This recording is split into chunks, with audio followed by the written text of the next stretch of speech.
नमस्कार, मैं प्रवीण गौतम और आप देख रहे पब्लिक मीटर। दोस्तों, वीडियो में आपको दिखाएंगे कि अमित शाह ने प्रेस कॉन्फ्रेंस में ऐसा क्या बड़ा बयान दिया जिसका मजाक बन गया है, जो पूरी तरह एक्सपोज हो गया है। और टीएमसी ने भी इसे लेकर अमित शाह पर पलटवार किया है। ममता बनर्जी ने सांप का उदाहरण देते हुए क्या बोला अमित शाह की ऐसी बातों को लेकर, अभिषेक बनर्जी ने अमित शाह पर क्या मजाक उड़ाया, पूरी कहानी आपको बताएंगे, दोनों के बयान आपको सुनाएंगे। पहले बात करते कि अमित शाह क्या बयान देकर फंस गए हैं, क्या बयान देकर पूरी तरह एक्सपोज हो गए हैं। अमित शाह से सवाल किया गया था हुमायूं कबीर के बारे में। हुमायूं कबीर कौन है? हुमायूं कबीर पश्चिम बंगाल के वो नेता है जिन्होंने पश्चिम बंगाल में बाबरी मस्जिद बनाने वाला बयान दिया था कि पश्चिम बंगाल में बाबरी मस्जिद बननी चाहिए। इसके बाद बीजेपी ने इसे बड़ा मुद्दा बना दिया, लेकिन बीच चुनाव तृणमूल कांग्रेस ने एक स्टिंग ऑपरेशन का दावा किया, एक वीडियो जारी किया टीएमसी ने। हुमायूं कबीर कैमरे पर यह कहते दिखाई देते हैं कि बीजेपी ने मुझे पैसा दिया वोटों के ध्रुवीकरण के लिए, यानी इस तरह की बयानबाजी के लिए पैसा देने का आरोप लगाया टीएमसी ने। अब यही सवाल अमित शाह से प्रेस कॉन्फ्रेंस में किया गया कि टीएमसी आप पर आरोप लगा रही है कि हुमायूं कबीर के साथ बीजेपी का रिश्ता है और हुमायूं कबीर को पैसा दिया गया है ताकि ऐसे बयान दें और वोटों का ध्रुवीकरण बीजेपी के पक्ष में हो सके। अब इसे लेकर अमित शाह से जब सवाल किया गया तो अमित शाह ने क्या जवाब दिया, जरा सुनिए।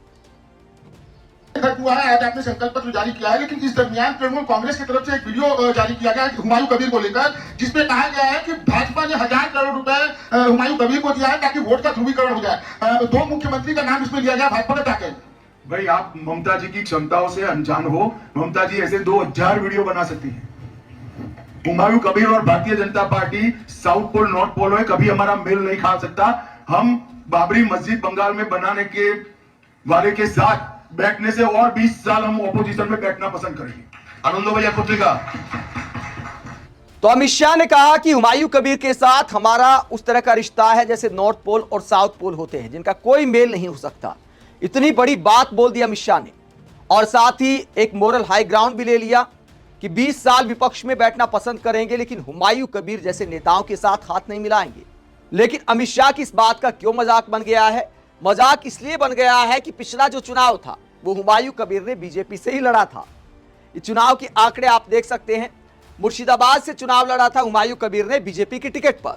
साल 2019 का लोकसभा चुनाव हुमायूं कबीर ने बीजेपी की टिकट पर लड़ा था और 2,47,809 वोट पाए थे। तीसरे स्थान पर वो आए थे। तो ये पूरा मामला है।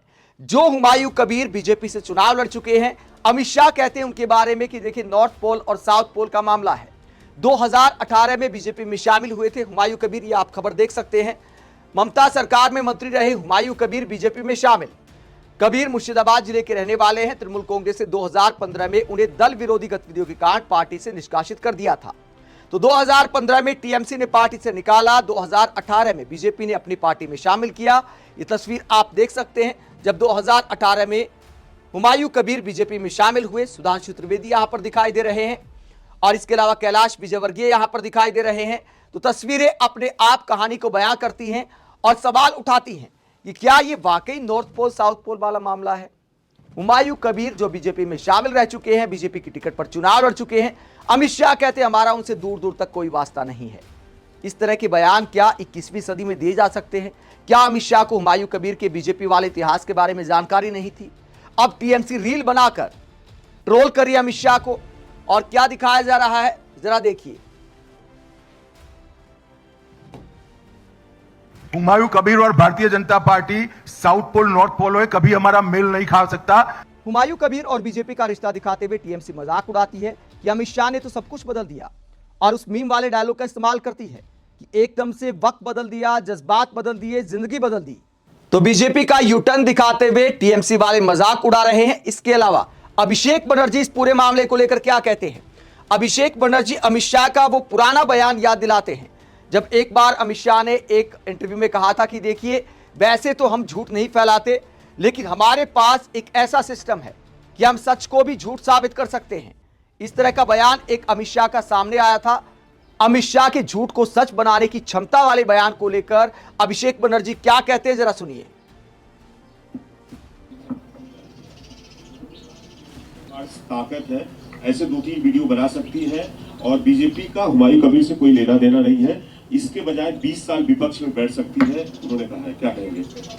ये ताकत तो जहां तक मुझे पता था बीजेपी की है, क्योंकि बीजेपी ने कहा था, अमित शाह ने खुद कहा था कि हम सच को झूठ, झूठ को सच, जिसको जैसा मर्जी इट्स ऑन रिकॉर्ड, हम वीडियो बना सकते हैं, तो बीजेपी ने कहा था। अब अमित शाह अपना बात अगर मेरे ऊपर आरोप लगा देंगे, वो शोभनीय नहीं है।